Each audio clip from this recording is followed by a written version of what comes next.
Good afternoon, students. Today we are going to complete our remaining part of the short story number 3, quality. In quality, from starting I am telling you that we had studied in this one chapter about the quality of things. Some people, they made the things by the quality and sell it on a reasonable price. But some people, they go through the advertisement, and in this way they defeat the person who made the quality things, because in today's scenario people always run behind the advertisement. So this story is also related to this type of people. The story is related by the Gessler brother, two brothers who are running a very short shop in the market. The shop was of shoemaking shop. They both were busy in their shop to make the quality shoes, and the person who appeared there, who bought their shoes, they always appreciate the pair of the boots. But one day, narrator always used to go there to purchase the boots. One day the narrator told his son to go there for purchase the boot. The narrator's son, when he was small, he was frustrated by it, that I always have to bought the pair of shoes from where my father wanted to purchase it. When he was 14 or 16 years old, he understood the quality and the value of the boots made by Gessler brothers. One day, narrator's son went into the shop. He described the shop, and he also described the physical appearance of the both brothers. He said that it was the first day when I complained Gessler brothers about the boots quality, and he told him that the one pair of boot which he purchased last time was cracked. Gessler brother, as they have a great belief on their quality, he was shocked. He said that no, it cannot be happen. But when the narrator's son told that no, it has happened with me, he said, maybe you had gone into the water. Then he said, no, I had not gone into the water, but the boots had the crack. Then Gessler brother told him that whenever you will be back to my shop, you brought that shoe pair with you. I will check that boot, and if it was made by me, then I would adjust the bill in next pair.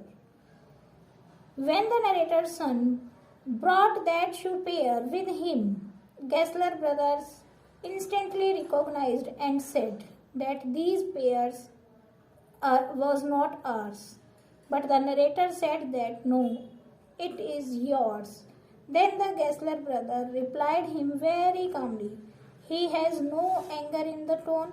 He has nothing. Very quietly he said that, okay, leave these boots with me and I will adjust your bill in the next order.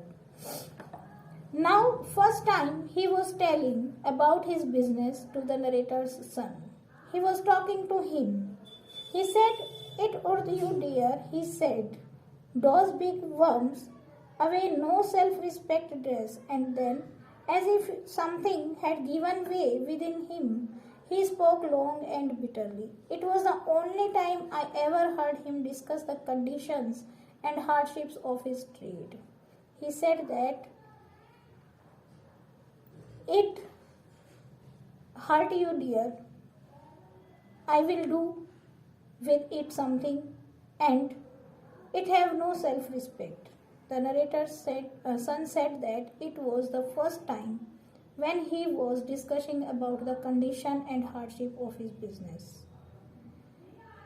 Gessler brother told that they get it all. He said they get it by advertisement, not by work. They take it away from us who love our boots. It comes to this presently. I have no work. Every year it gets less, you will see. And looking at his lined face, I saw things I had never noticed before. Bitter things and bitter struggle, and what a lot of grey hairs there seemed suddenly in his red beard. He said about the other shopkeepers. Gessler brother told about the other shopkeepers, and he told that they get it all. Means they had taken all our business, and they had taken it by the advertisement, not by their work or quality. They had taken away from us our business, and they had taken our goods also. In present time, I have no work. And the narrator's son, he said that Gessler brother told him that every year our business is going less, you can notice things. When he told you can notice this, then narrator's son had seen at the Gessler brother's face. The face has too many lines, wrinkles was there, which he had never noticed earlier. And he said that bitter struggle could be seen on the face of Gessler brother. They have a lot of grey hairs in his red beard.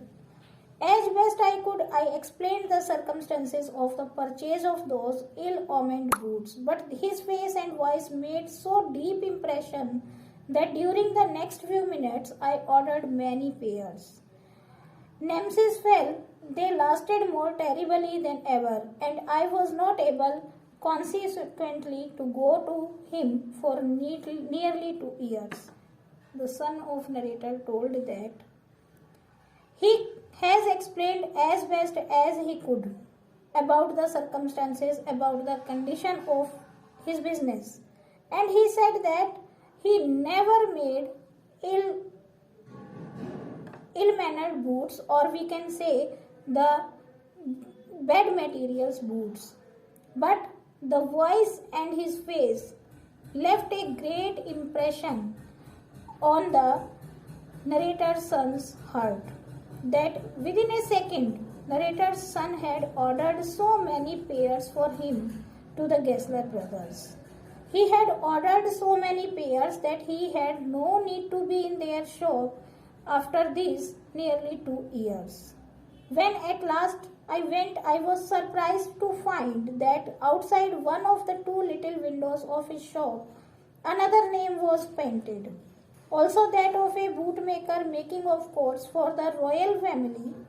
The old familiar boots, no longer in dignified isolation, were huddled in the single window. Inside the now contracted well of the one little shop was more scattered and darkened than ever. And it was longer than usual too, before a face peered down and the tip-tap of the burst slipper began. At last he stood before me and gazed through those rusty iron spectacles set. Narrator's son told us that at the last when I went into the Gessler brothers' shops, I was shocked that outside I had seen 2 little windows, and on the one window another name of the shop was painted there. And the boots were also insulated there, which were made for the royal families. And the old familiar boots which he had seen in the window earlier was not there. He said that when I went inside the shop was very little than earlier. It was darker also than earlier. And suddenly the one face peered down at the narrator's son. He had heard the slipper's sound, and at last one man stood in front of the narrator's son and gazed through the spectacles, and he said, "Mister, isn't it?" "Ah, Mr. Gessler," I stammered, "but your boots are really too good, you know. See, these are quite decent still," and I stretched out to him my foot. He looked at it. Mr. Gessler recognized the narrator's son, and he said, "Mister, isn't you?" He said, "Yes, Mr. Gessler."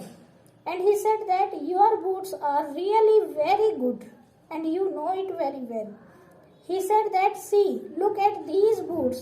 These are quite decent still. I had purchased so many times earlier." And he said that I stretched out my foot to show the boots, and Gessler brother looked at it. "Yes," he said, "people do not want good boots, it seems." Gessler brother said that, "Yes, my boots are always good, but I think that today people do not want good quality. To get away from his reproachful eyes and voice, I hastily remarked, "What have you done to your shop?" Now narrator's son asked by the Gessler brother, "What had you done with your shop?" He answered quietly, "It was too expensive. Do you want some boots?" He said that these boots are very expensive. Do you want some boots by me?